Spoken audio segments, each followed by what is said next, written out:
take the child. His mom, like, there are people here that can take him. There was another adult who lived in the home that was there saying, I will take the child, I will take the child.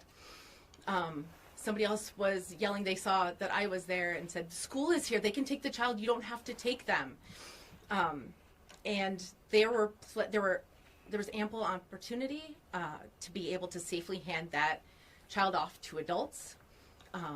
And mom was there, she saw out the window, and dad was yelling, please do not open the door, don't open the door, because of the other picture that I'm sure you've seen, where there's a little boy knocking at the door with an ICE agent looming over him.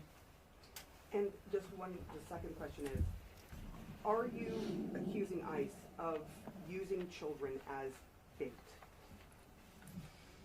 Yes, I mean, it's very clear from the pictures, from the videos, from firsthand accounts. I was there. This is what happened. Yeah. One thing we know to be true, because again, we've had 4 students taken, and at least one of our 17-year-old students who was taken, when she cracked open the door, the agents pushed their way in and then apprehended the child and whoever was else in the apartment. So it's been, unfortunately, over the last few weeks, pretty common knowledge about not opening doors because they're pushing their way in, or I'm sure you've all seen multiple examples of like not tearing down doors, which is something that we had happen in Columbia Heights today at a home of 5 of our children.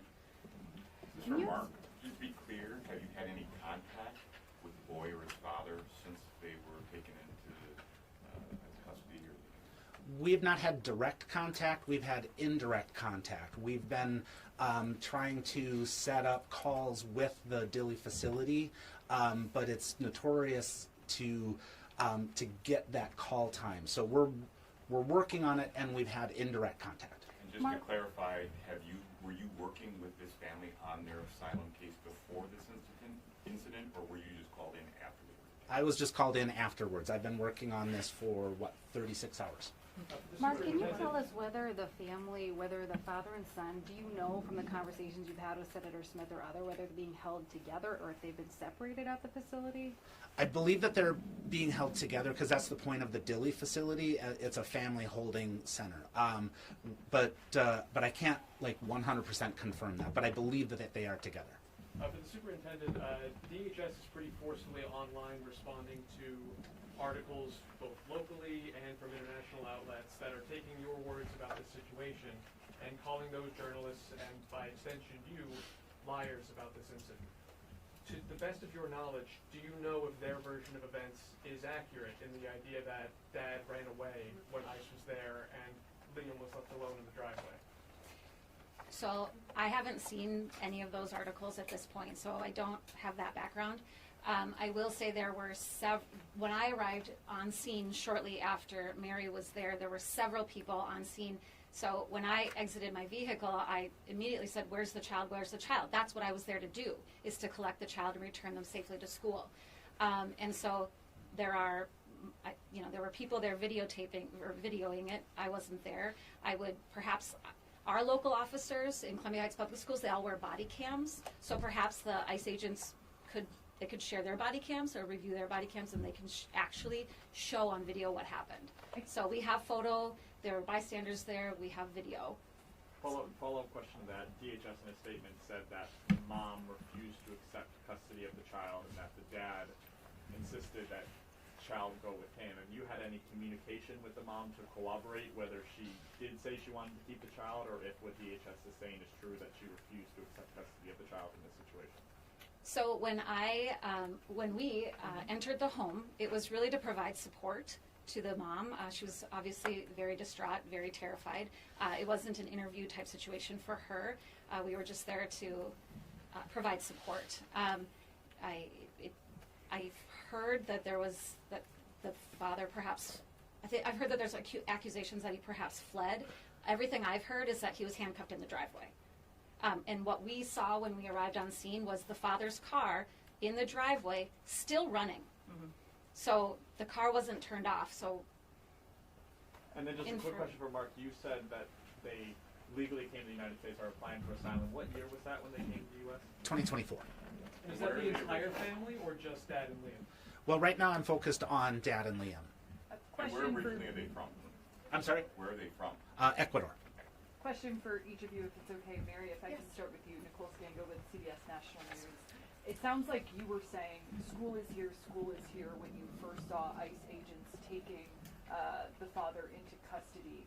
Were you agreeing to accept the child, and can you describe the scene in which other adults were ready and able to take that child? For sure. So when I arrived, another community member, again, we're a very small community, so we know our neighbors very well.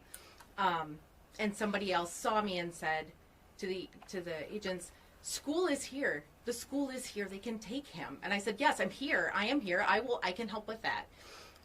You offered to take him, and you saw ICE agents drive away with Yes. the 5-year-old boy. Yes. And then I held another community member in their front yard sobbing. Liam's they mother say was anything to inside you? the house. Did they, like, when you asked them why they were doing that, did they say anything, talk to you? So, I don't remember if they did say anything back to me. There was a lot of yelling. There was a lot of people, making a commotion. And so all I can speak to is the part that specifically that I heard and my response Sorry to to that. clarify, Liam's mother was inside the house.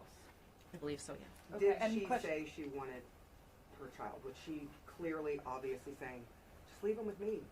Again, I was not at that door when that was, as they were putting him in the vehicle and leaving. Question for Mark. DHS officials have said that the father abandoned this child. How does that differ from what your understanding is? You said that they were being held at Dilley. What is your understanding of the conditions in which they're being held? Do you know if Adrian Conejo Arias has any sort of criminal record to speak of? I understand you were saying he was in the asylum process. Sure, I'll take those in reverse order. To my knowledge, I had looked through the Minnesota criminal database and found nothing. So no, there's no crimes here that the family has ever done. And just to go back, so they are, again, Dilley is a family detention center, and I don't know the exact conditions. We have people that are going to be going and trying to visit them there to You check think they're being held together, but you don't know for sure. Correct. I do not know for sure. I'm assuming so because the federal regulations require that. So I just have to assume that they are following those regulations. And just lastly, for Zena, you described how 4 different children have now been taken into custody by ICE from your school district. Correct. What is the feeling right now among students, among parents, among teachers? And can you describe the scenes that you alluded to earlier of ICE agents in parking lots and circling school buses? Sure.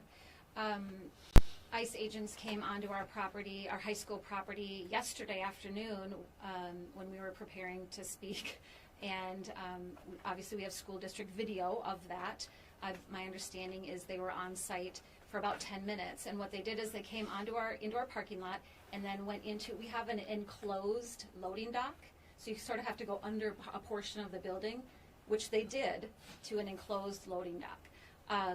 There were some staff members out there, some admin, who spoke with them and asked them if they had any business there. And eventually they left after about 10 minutes, though. And so unfortunately, right above that loading dock, there's a large bank of windows, and a lot of our students were up there and saw it.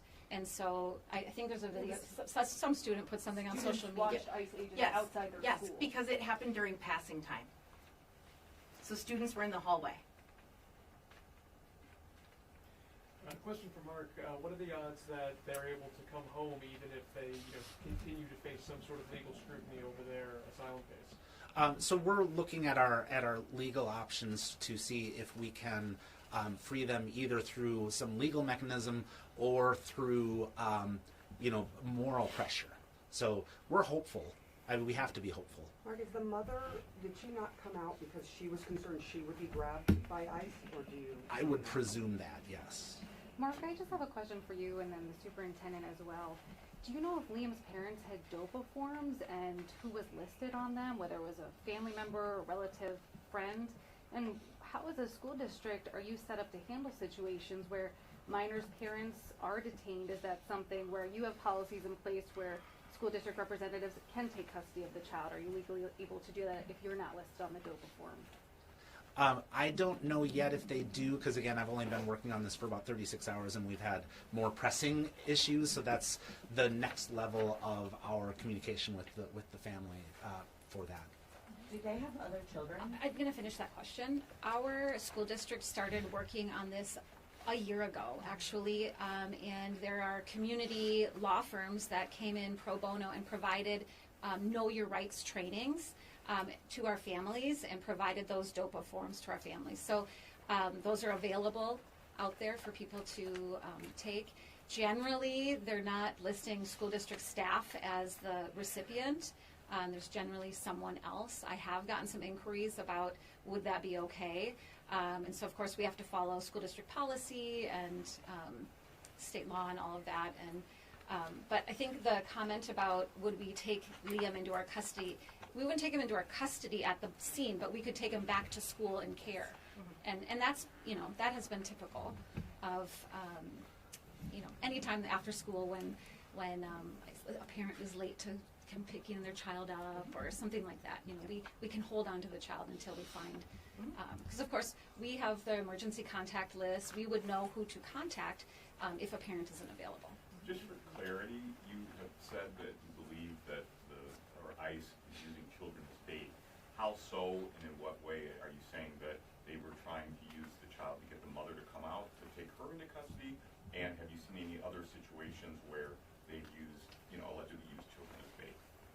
I haven't seen any other situations in that case, but you know, when I came on scene to assess the situation, that's the information that was relayed to me. If you watch the videos that are out there, there are 7, 8 agents all around. I would infer that the mother was probably fearful to open that door, and I've heard on the video the husband telling her to not open the door for fear. So the husband could see what was happening. He was right there. We all seen the photo of the agent there. So, yeah. But that's what you mean by using as bait, by knocking on the door and trying to get the mother to come out. Correct. Do you have any knowledge if the family has any plans to go to Texas to see them or try to get in personal contact with them? At this point, not yet. Again, I'm focused on this urgent need of a 5-year-old in ICE custody. Right now, that's my focus. What do you want people to know about this family, about Liam? Well, we had the opportunity to talk to his preschool teacher yesterday, and she said he was just a wonderful child, a great student, that she and the classmates miss him.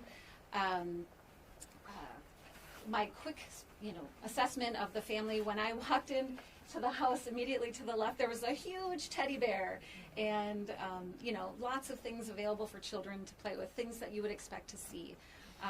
So that really struck me and caught my eye when we walked in.